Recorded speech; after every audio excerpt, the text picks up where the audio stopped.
There's a lot going on. There really is at the moment. You know, we've got Liz Truss basically, for all intents and purposes, performing some sort of David Frost tribute act at the moment by threatening to trigger Article 16. And of course, we've got the war in Ukraine, we've got the cost of living crisis, we've got the energy crisis, there's the housing crisis, which has been going on for quite some time.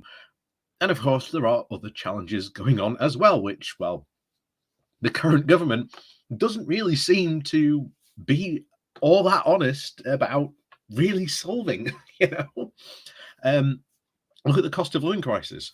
There's so much the government could be doing. Just look at other countries like France, Germany, Netherlands, Belgium, all doing these all different things to help their population, and yet nothing from ours.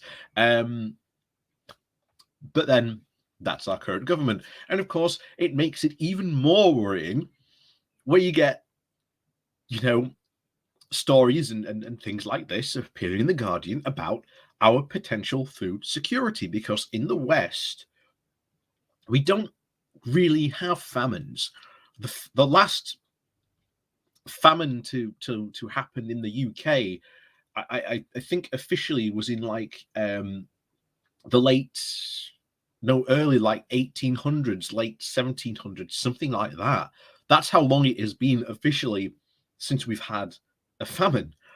And yet here we are in a situation where we're talking about food security and how important that really is. And yet the government is telling farmers, people who grow our food, oh, don't grow food, go and be, wildlife wardens instead. It just goes to show you how really terrifying the situation is. And this article, I'm not gonna lie, this article's scary. It really, really is. As I said just a couple of days ago, we woke up to a news from my Alexa saying, oh yes, these two supermarkets are now rationing cooking oil. You can only have one per person. How long till that starts happening to other products? And this piece in particular is really worrying because it's drawing a lot of comparisons between our current potential food crisis that could be about to happen with the 2008 financial crash. And yeah, it doesn't look good. This does not look good. There's no other way to spin it. And as I always say, we try to be sort of hopeful and hopeful about things, but on this channel, but sometimes you've just got to look at it in the mouth and say, this doesn't look good. And with the current government, So as always, before we do begin, please do remember to hit that like, share, and subscribe button. And of course, down below there are links to our Patreon page and a one-off link called Buy Me Coffee, where you can buy me coffee. And as always, thank you very much to all those people who do support the channel, as well as the YouTube subscription button down below as well, and of course the YouTube thank you button as well. So on with this. This comes from The Guardian, and of course the rather worrying title of "The Banks Collapsed in 2008 and Our Food System is About to Do the Same." Yeah, thanks, George. This again, like I say, I've read the article. It doesn't get better. It doesn't get better. For the past few years, scientists have been frantically sounding an alarm that government refuses to hear. The global food system is beginning to look like the global financial system in the run-up to 2008. While the financial collapse would have been devastating to human welfare, a food system collapse wouldn't bear thinking about. Yeah, the rapid evidence that something is going badly wrong is escalating rapidly. The current surge in food prices looks like the last sign of a system instability. Many people assume that the food crisis was caused by a combination of the pandemic and the invasion of the Ukraine. While those, of course, are important factors, they only aggregate the underlying problem. For years, it looked as if hunger was heading for extinction. The number of undernourished people fell from 811 million in 2005 to 670 million in 2014. But in 2015, the trend began to turn, and as hunger has been rising ever since to over 650 million in 2019 and back to 811 million in 2020. This year is likely to be much worse. Now, brace yourself for the really bad news. And oh boy, does this get worrying. This has been happening at a time of great abundance. Global food production has been rising steadily for more than half a century, comfortably beating population growth. And last year, the global wheat harvest was bigger than ever. And astoundingly, the number of undernourished people began to rise just as the world food prices began to fall. And in 2014, fewer people went hungry than any time since. And the global food price index is stood at 115 points, and in 2015 it fell just to 93 and remained below 100 at least until 2021. It is only, of course, in the past 2 years it has surged, and the rise in food prices is now a major driver of inflation, which reached about 9% in the UK last month. Food is becoming unaffordable, even to many people in rich nations, and the impact on poor countries is much worse.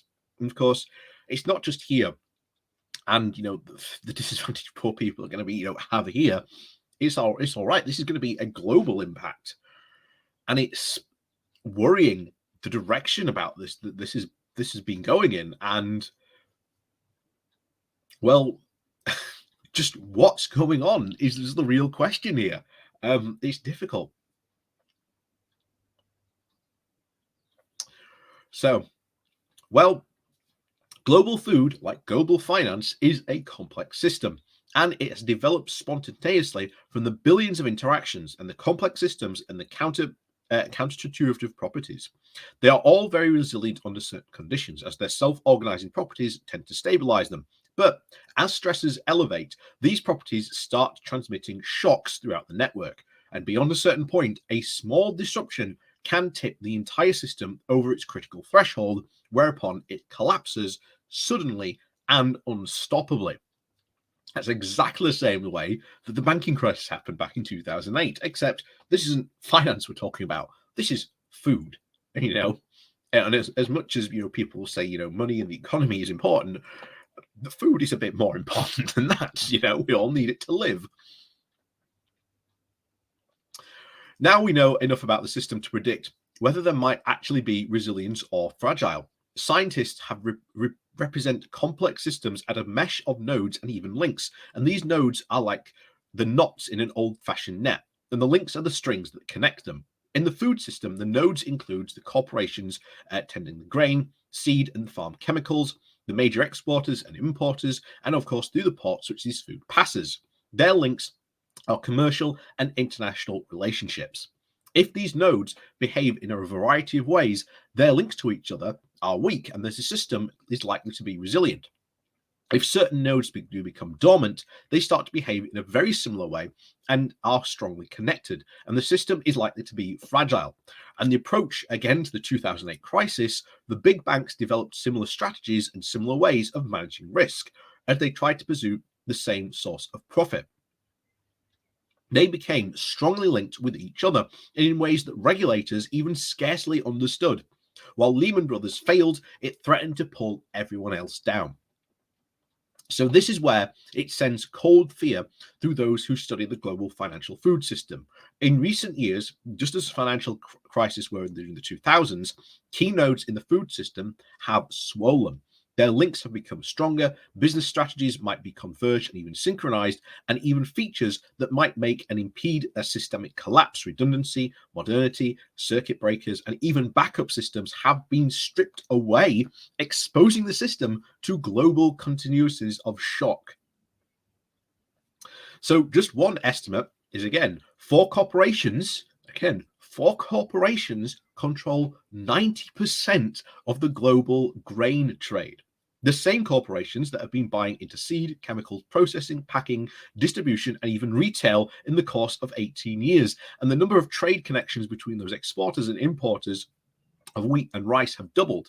Nations are now polarizing into super importers and super exporters. Much of this trade passes through vulnerable checkpoints, such as the Turkish Strait, now obstructed by Russia's invasion of Ukraine.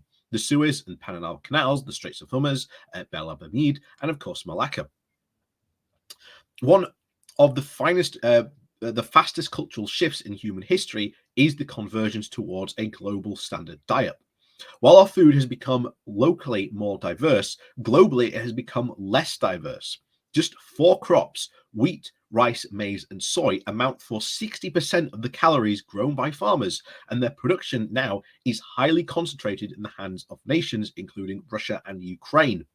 The global standard diet is grown by the global standard farm and supplied through the same corporations with the very same packages of seed, chemicals, and machinery that are now vulnerable to the same environmental shocks.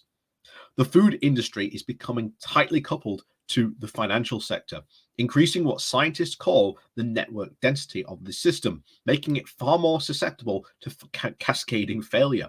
And around the world, trade barriers have come down and roads and ports upgraded, streaming the global network. You might imagine that this is a smooth system that would enhance food security, but it has actually allowed companies to shed the costs of warehousing and inventories, switching from stocks to flows, mostly in this just-in-time strategy world. But when deliveries are interrupted, there's a rapid surge in demand, and shelves can suddenly be empty. A paper by the Nature Stability reports that the food system shocks, our frequency, has increased throughout the time on land and sea at a global scale. In researching for the book Regenesis, I came across to realize that this is escalating series of continuing shocks that have exacerbated by the financial speculation that has been a driving global hunger. Now, the global food system must survive not only its internal frailties, but also environmental and political disruptions which might interact with each other. To give a current example, in mid April, the Indian government suggested that it could make up for the shortfall in global food exports, and this was caused by the Russian invasion of Ukraine. Just months later, though, it banned exports of wheat after crops shiveled in the devastating heat wave. We urgently need to diversify global food production, both geographically and in terms of crops and farming techniques. We need to break the grip of massive corporations and financial speculators. We need to create a backup system producing food by entirely different means. We need to introduce spare capacity into a system threatened by its very own efficiencies.